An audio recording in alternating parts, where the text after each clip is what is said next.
All right, let's face it, folks. Our pets are busy. They have to sleep, and sometimes they got to run around the park. Maybe. But when they're with us, running errands, playing around with the kids, or napping, we want to keep them in tip-top shape. That's right. And there's a group of highly trained doctors that can give them advanced treatments.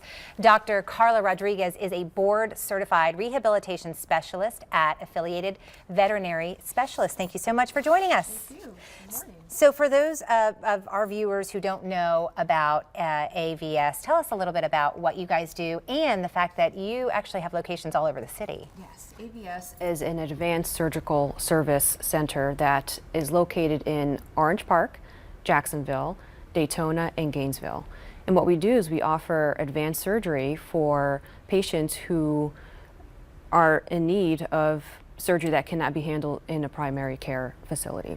Serious conditions. Serious conditions, yeah. We also offer ophthalmology, internal medicine services, and rehabilitation now. And one of the things we always like to point out is AVS is by referral. You need to be referred to you guys from your normal vet. This isn't just a come get your rabies shots and stuff. This is when your animal, God forbid, has a serious condition. Correct, correct. It is by referral from the primary veterinarian. All right, so what do you do at AVS? I'm the rehab practitioner there, so I take the post-operative patients and help them recover through their surgeries.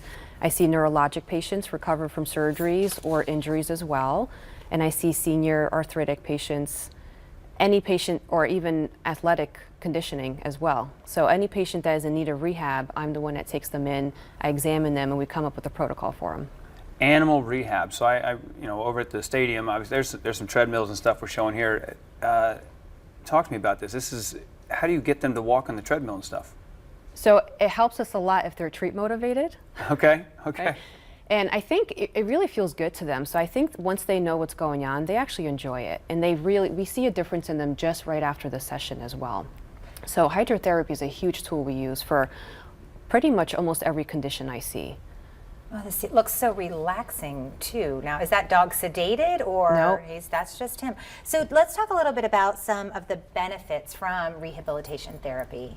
Right. So mainly we look at joint health, muscular health, ligaments, and tendons. So postoperatively, whether it's an orthopedic surgery or soft tissue surgery, or even a non-surgical condition, when a patient is not using a certain limb, they tend to lose muscle mass, which is called muscle atrophy.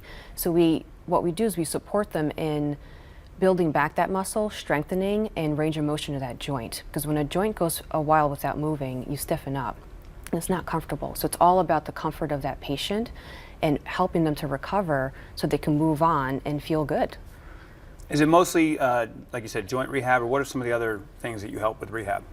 So we help neurologic patients as well, which is another big sector of it. So we see patients that cannot walk on their own to walking on their own, and that's a big difference. Wow. So rehab is a very, very much a visual transformation of a patient, and that's what I enjoy so much about it, because I can see my patient going from one end to the other end of the spectrum, and it's so rewarding for sure.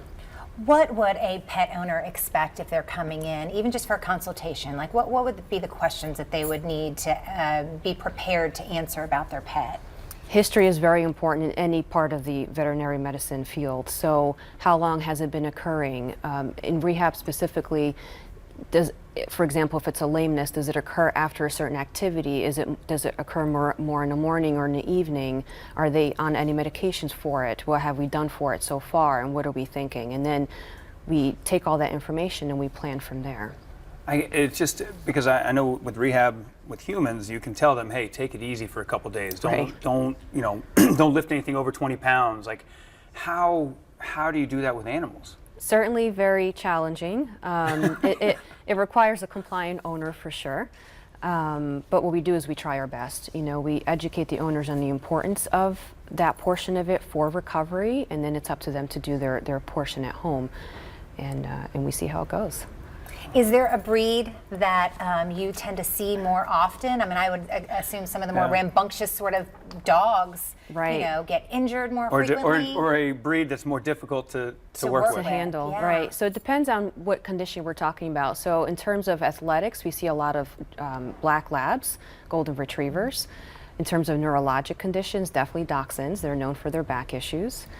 And in terms of which ones are more difficult, they all have their own personality. Yeah. Sure. You know? Oh my gosh. Well, this was Appreciate really, it, Doc. yeah, great. Thank you so much for being here. Thank you so much. And we'd like to thank Affiliated Veterinary Specialists for making this segment possible, and our Pet Paparazzi Photo Gallery as well. And for more information, visit avspethospitals.com. You can call the Jacksonville office at 904-646-1287 or call the Orange Park office at 904-278-0287.